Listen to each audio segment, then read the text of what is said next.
Yo, what's up sa inyo mga kapengyo? At today meron na naman tayo napaka-init na reaction video about nga dito kay Gakunatics versus Rendon Labrador, no? Isa sa mga viral video ngayong araw. At talagang alam niyo 'yon, natutuwa ako kasi talagang gustong magsuntukan no? Gustong alam mo may gustong patunayan na tipong gigil na gigil no? Si Gakunatics talaga dito kay Rendon Labrador. Dahil alam naman natin no, yung issue nga nila nung araw, way back 2 years ago or 3 years, 2022, 2 years ago, no? So kumbaga nung mga panahon na yon napakainit talaga sa mata ni Rendon Labrador dito kay Gakunatics at kay Idol Mark Pingris, no, nung mga panahon na yon. Pero syempre both sides siguro naman naka-move on na, pero sa pagkakataon na to si Gakunatics meron pa ring sama ng loob, no, dito kay Rendon Labrador. At tara mga kapengyo, wag natin patagalin at sabay-sabay natin panoorin dito nga sa PBA Moto Club Team Amazing.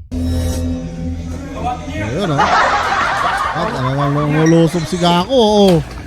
Gigil si Gako. High blood si Gako.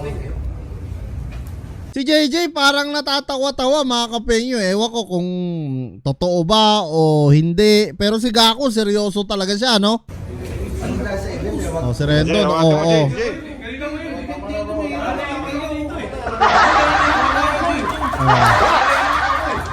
nandiyan pala si Boss Barat, si Boss Parak, putang ina. Nandiyan pala umaawat, buti hindi inatake kay Rendon Labrador.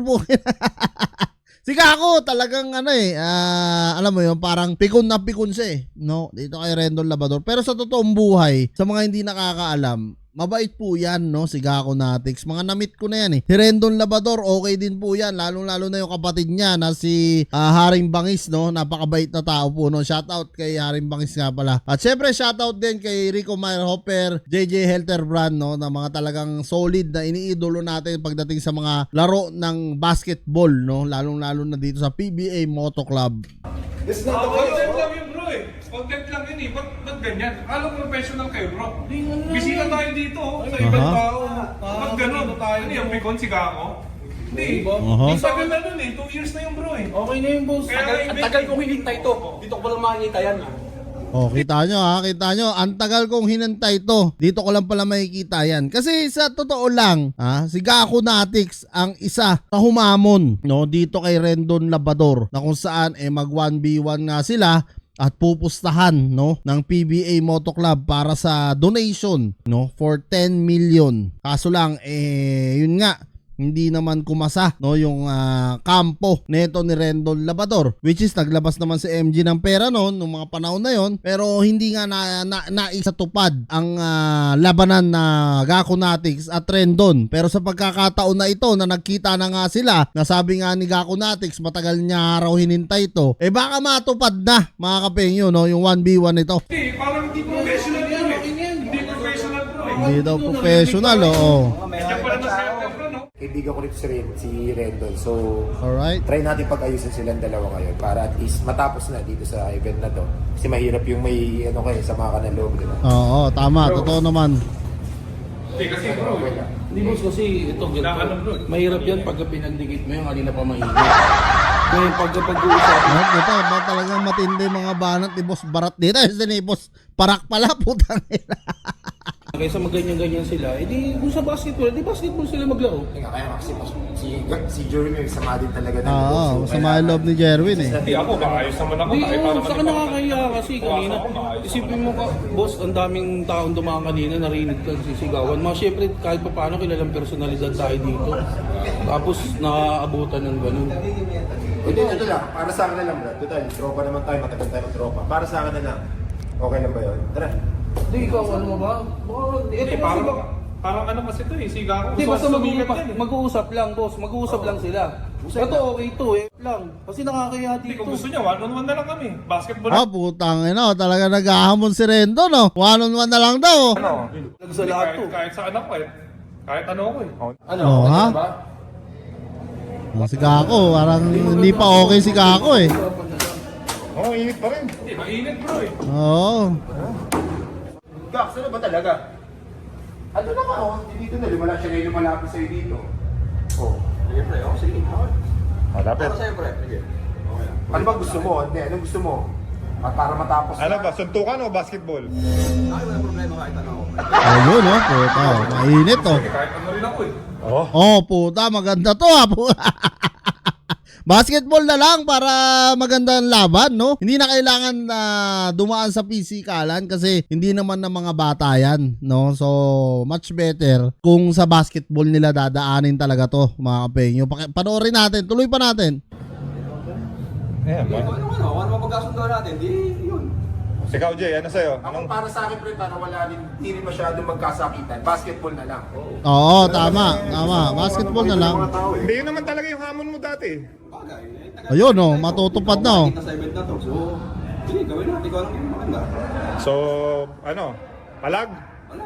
One on one? Ayun, no, putang ina. Magandang laban to, no? So, siyempre, kung magkakaroon man ng, alam niyo yun, padulas sa loob, nasa tao na yan kung kanino pupusta. Pero siyempre, putang ina, na iiwas pa ba tayo, mga kapeyo? Gakunatics tayo dito. Si Rendon, putang ina, pambalyahan lang yan, eh. Si Gako, all around. One. Kahit ano. Oh, ayan, oh, mainit, oh. One-on-one, sige, mag-practice ka na bro. Oh, putang ina, oh. Sige, one-on-one bro. One-on-one. Ready, set, Oh, ha, maganda to, ha. Na-excite ang Lamberto. Oh, Lamberto. May referee, wala. May referee, wala. Kahit walang referee bro. Alis foul. Pwede. Honest foul. Set mo na yan. Set na? Magandang laban to, putang na. Pagka totoo nga, no? Pagka totoong naikasa to, talaga magandang laban to, mga kapenyo. Masarap panoorin to. Ano yung Amoranto Gym? Oh, sa mga... Pa-close natin? Oh, December 8. December Oh. 8. Ah, may date na. Oh, yun, oh, may date na, oh, putang ina. December 8, oh. Amoranto Gym. Kita kids, mga ka-amazing. Yan, oh. Ito, December 8, Amoranto. Ano? Bukas na bukas, mag-practice na ako. Ayun. Ayun, oh. Mainit na basketball game ito. Yan ang maganda, no? Yan yung sinasabi ko, mga kapenyo. Daanin na lang sa basketball kaysa yung, alam mo yun, mag-pisikalan pa sila. Hindi na bata, eh. Diba? Buti sana kung ang laro nila sports boxing.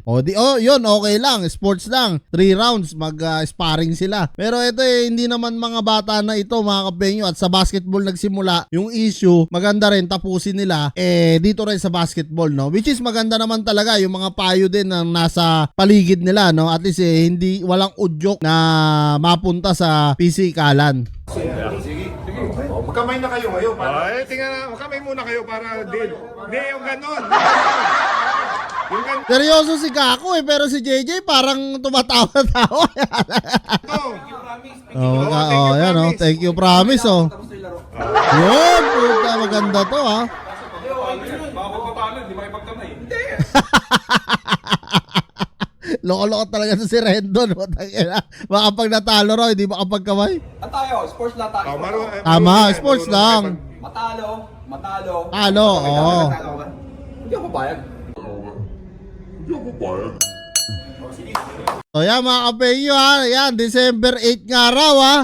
Talagang aabangan natin to, mga kapenyo, dahil mainit to kasi alam naman natin, no, si Gakunatics matagal nang mainit dito kay Rendon Labrador. At syempre si Rendon din naman, mga kapenyo, alam naman natin na nagbago na talaga, no, si Rendon Labrador, wala na siyang mga issue talaga. So much better na sa basketball nagkaroon ng issue, sa basketball din nila tapusin yung issue na mainit pa rin si Gakunatics. So yan, mga kapenyo, ano nga masasabi nyo dito sa PBA Moto Club Team Amazing? Panoorin nyo na lang yung full video nito sa kanila at talagang dyan mapapanood nyo, no, kung ano ba ang pinagmulan neto nga ni Rendon at Gakunatics. Comment nyo na lang down below lahat ng mga opinion nyo, mga kapenyo, at kita-kita na tayo sa mga susunod kong vlog.